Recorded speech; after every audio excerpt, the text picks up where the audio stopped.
Hi, everyone. I'm Anne-Marie Green. I'm Vladimir Dutit. We begin this morning in Pittsburgh, where 3 more funerals will be held today following Saturday's mass shooting at a synagogue. Thousands of people gathered yesterday as the first 4 victims were laid to rest. 11 people were killed when a gunman opened fire at the Tree of Life congregation. But hundreds of other people took to the streets to protest President Trump's visit to the city. CBS News correspondent David Begnaud was there. Safety and solidarity. We estimate more than 1,000 demonstrators gathered to protest the president. You are not welcome in Pittsburgh. During his visit to Pittsburgh Tuesday afternoon. It's time to stop the hate speech. Many of them were demanding that the president condemn white nationalism and tone down divisive rhetoric. One man was arrested after refusing to move in a barricaded street. Outside the synagogue, Mr. Trump and the First Lady laid roses and ceremonial stones to honor each of the victims.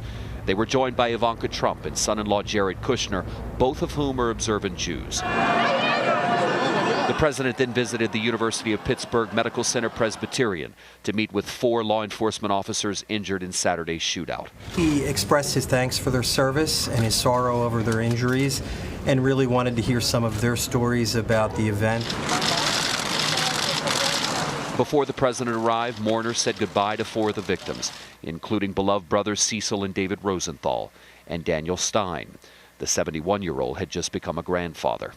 Dr. Jerry Rabinowitz was also buried. His family says the 66-year-old ran toward the gunfire to help others. Ruth Sattler knew him for almost 40 years. That he would be the kind of person who would do whatever he could to help in a situation like that. That's Jerry. He's just a wonderful person. And well, David Begnaud joins us now from Pittsburgh. You know, David, I know a lot of people watched the coverage of the president's visit. Clearly, some people were very welcoming with the president, others not so much. Maybe around 1,000 or so people were protesting the president's visit yesterday. What did they have to say? So, look, I talked to a woman who is a reverend, and she lives, I don't know, probably 6 houses down from the synagogue. And she said, I didn't want him to come here because I thought it was too soon. So she said, I was standing in my front yard, and we made some posters, and I didn't know which way he was going to come in. And all of a sudden, he drove right by my house. And she said, I just started chanting. I was inspired then. And people were chanting things like, go home, you are not welcome, things like that. And so, but I don't want to paint this picture of everybody hating the fact that the president was here. There were people who supported the president being here. There were people, there was one woman who came up to me and said, look, none of my kids agree with me on politics. None of my kids like the fact that I like Trump. But she said, what you guys don't get is his style over his substance. I hate things about his style, but I love the substantive things that he's done, right? The bottom line is when the president came here, and I mean, he literally was right there behind me. There were protesters 50 yards that way and 50 yards this way. Police were keeping them back. It never got violent. It never got out of control, right? We live in a country where you can come and protest at something like this, and people did, but everyone seemed to be respectful. When he got to the hospital, onlookers were overshadowed or outnumbered at least by the protesters, many of them who were, again, holding signs that said go home. But that didn't stop the trip. The president did what he needed to do here at the synagogue, at the hospital, and then made his way back home to Washington. David, so you described some of the reaction from folks there, but there were a couple of leaders in the Republican Party, Mitch McConnell, Paul Ryan, who could not attend the visit with the president. What was the reaction from local politicians? I know the mayor is a Democrat. Yeah, so the mayor did not greet the president at the airport, which is often customary when the president makes a visit to a city, nor did the governor of Pennsylvania. Also, it was notable, Vlad, that the only person who actually greeted the president at the airport was a member of the military. That individual and his wife, that was it. So there were a lot of people here who either said, I don't have time, I don't think it's appropriate, or I don't want to see the guy.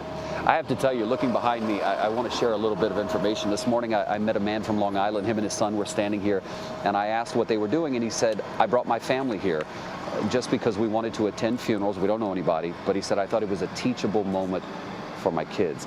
And then this man who's standing just to my right is the fire chaplain for the Cape Coral Fire Department. And I said, "Sir, were you called up here?" And he said, "No, I just came on my own." And this man has been praying with people and consoling them for the last 72 hours. Last few days, I watched him just stand here and hug people. And I said to him, "What are you doing?" He said, "Well, the family can't be here to thank them." So he said, "I thank them on the family's behalf." And I pray with people. So many wonderful stories like that you'll hear out here. Yeah, I bet. You know, thousands did attend this funeral, and there's going to be more funerals today. What can we expect today? Well, I'd like to name the people being buried. You know, so often we talk about the people, but we don't say their names. And what I loved about one of the main newspapers in town is they posted on the front page just the names of each of the victims. So I want to tell you the names of the people who are going to be buried today. Joyce Feinberg, Melvin Wax, and Irving Younger. They will be buried today. You can expect that the funerals will, I believe the last one is on Thursday, and the Thursday one is 97-year-old Rose Mallinger, who died, shot and killed inside the synagogue. Her daughter was with her, and just a remarkable woman who lived such a vibrant life to only die so horrifically. So there's a possibility the suspect's going to be in court on Thursday. That appearance could be waived and postponed, but the rest of the week will be for mourning, will be for funerals. All right, David, thank you so much. You bet.